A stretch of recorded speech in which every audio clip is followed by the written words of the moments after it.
Okay, maupay nga aga sa ikasi ko waray-waray. Ako ay nagsimpatya sa pagkamatay sa nato kababayan na taga-barangay Antipulo, Lawang Northern Samar. Na kung diin ay magkahipit man lang kami dida sa Lawang, ano? Sorry. Na kay Roman ni Mima Alicia Lipata, nagamit siya sa sindikato. Yan na, kay nagamit siya sa sindikato, maaram sira na damo na knowledge sa mga nahitabo sa kanya sa nagbabayad sa kanya. Ito ang problema, kaaturan, ano. Si Mima, dire iton may iwasan na nag-iistorya sa nanay niya o bangin sa mga sangkay niya. Kaya paalala ko lang sa nanay o kasangkayan ni Mima, delikado ang inyo kinabuhi yan na. Kasi para diri maigawas ang mga sekreto na kung sino ang nagbabayad kay Mima Alicia.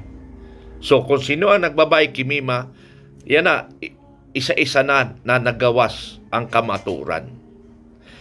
Primero pala sa akong pagbagaw, pag-istorya didi sa social media, na sabi ko, mao ini, i-take note ninyo. Kung mamatay si Mima o sino mang pro-BBM vloggers, pag namatay, sino ang suspect? DDS, yan na, susugat nila DDS. Pero kung ako ang DDS, ipapapatay ko ba si Mima? Dire kay masisira ang DDS, di ba? So sino? Normally, ang naggamit sa kanya dahil marami na siyang alam. Ang orihin na istorya, kung kamaturan man itong istorya na ito na kinsusugad niya na may nagawa sa social media na naatras na si Mima sa kanyang trabaho. Dirikit maaram kung sino ang kaistorya. Nasa gobyerno man siya o sa gawa sa gobyerno, ang tawag nila sindikato. Sindikato. Kaya ang police investigation, to be safe sa mga istorya nila, mga lata nila, kinsusugad nila sindikato. Kasi bisan nasa gobyerno, sindikato pa rin ang tawag nila. So, kamo mga kasangkayan ni Mima, lalo na kung very close kamo at mayroong kamong sarabutan sa nahitabo kung sino ang nagbabayad kay Mima, delikado. Maraming salamat. Unang-una, magandang araw sa inyo lahat. Naway kaisa namin kayo, lalo na ang ating media, no? Sa panawagan na ito. Unang-una, gusto kong manawagan sa ating mga mamamayang Pilipino na dumalo dito sa Liwasang Bonifacio Indignation Rally mula ngayong hapon na to hanggang 11 p.m. At yung mga malalayo naman po dito at malapit naman sa mga ibang rally namin, kayo po ay inaanyayahan din sa Naga, sa Bukidnon, sa iba-ibang parte pa ng Mindanao.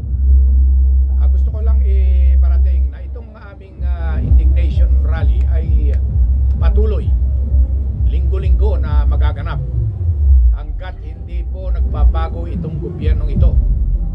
Marami pong katiwalian na nangyayari. Ang justice nila ay selective justice. Sa amin, ang panawagan namin ay true justice, yung kung talagang fair. So kung talagang may sala, talagang yun ang imbestigahan. Ngayon, yung ibang mga patuloy na minawasak ang ating demokrasya, ay sana po mag-isip-isip na kayo. Dahil po ang sambayanang Pilipino ay patuloy na talagang nakikiisa na. At ito'y mapupunan ninyo dahil sa ngayong araw na to ay mas marami at mas malawak compared nung nakaraan na nasa mga 12 to 15,000 lang. Pero ngayon, masihigitan pa dahil nga nationwide ito. At sa mga susunod pang mga linggo. So again, dumalo po kayo ngayon dito sa Liwasang Bonifacio at nandito na po kami. Maraming salamat. Hawakan ko yung mic, maingay eh. Alam nyo, hindi kami titigil. Napansin nyo nung nakaraan, minamaliit nila yung presensya ng tao dito para ipakita nila na kukunti lamang ang lumalaban. Kukunti lamang ang lumalaban para sa katotohanan, para sa katarungan. Bakit nag-brown out? Hindi, okay lang siya. Pinatay niya. Okay. Pero sa katotohanan, nung nakaraang una nating rally, siguro estimate namin mga 10,000 tayo dito. Hanggang yung ilalim ng mga puno ng tao yan eh. Hindi kami titigil, kahit harangan nyo pa kami ng sibat. Dadami at dadami kami dahil maraming tao na talaga ang humihingi ng katarungan, ang sumisigaw ng pananagutan. Ayaw nilang kalimutan yung scandal sa flood control. Okay. At dito, dahil sila ang ating gobyerno selective justice, pinipili lamang nila yung mga lumalaban sa gobyerno ng kinakasuhan para tumahimik. Kaya kami, ang hinihiling sa gobyernong ito, kailangan magbitiw sa pwesto si Boying Remulla. Una-una, hindi yan nag-qualify sa pwesto niya. Inihiling din nating magbitiw si John Vic Remulla, lalo na si Director Matibag, dahil ito yung mga tirador ng gobyerno na nagpapatahimik sa mga lumalaban sa ating mga para sa ating mga karapatan. Yan po. Nung nakaraan po, isang venue lang kami. Ngayon, marami kami. Meron sa Cebu, meron sa Mindanao. Binanggit na po kanina. Sa susunod po, mas marami, mas malawak hanggat hindi nyo binibigay ang aming kagustuhan. Maraming salamat po.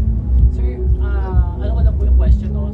Total nasabi niyo po yung sa mga kinakasuhan ni na General Matibag. Ano pong masasabi niyo ngayon na meron pong hinuhukay na kaso kay Alan Peter Cayetano, si General Matibag, about po doon sa nangyari po nung SEA Games? Alam mo yung mga kasong ginagawa nila, kitang-kita naman natin na 1+1 eh. Pinipilit lang nila.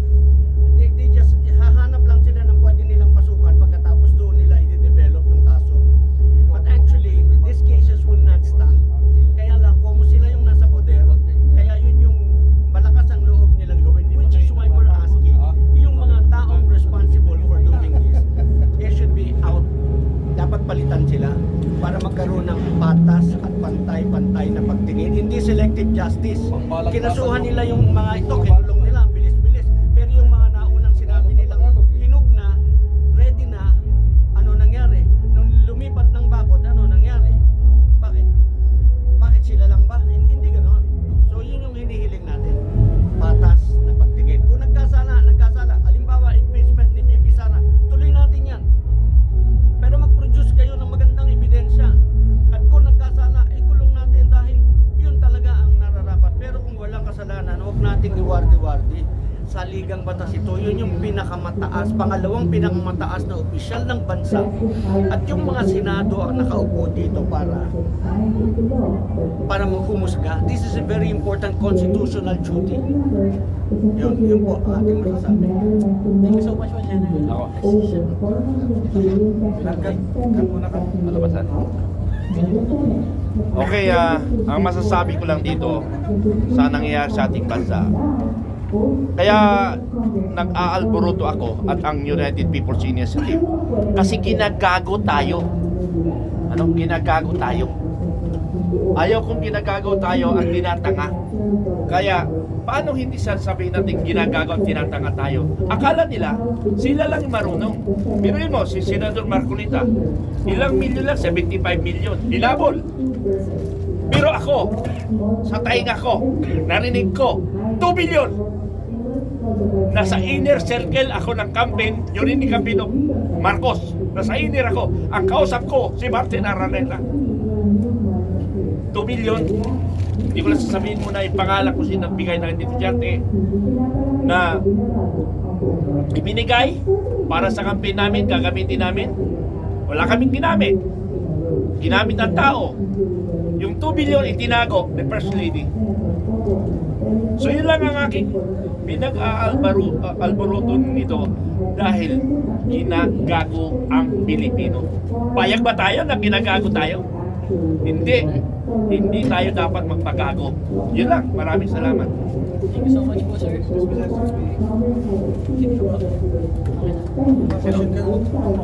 okay na po tayo dun sa statement natin. Sir, maraming salamat. Sir, Okay po. Thank you.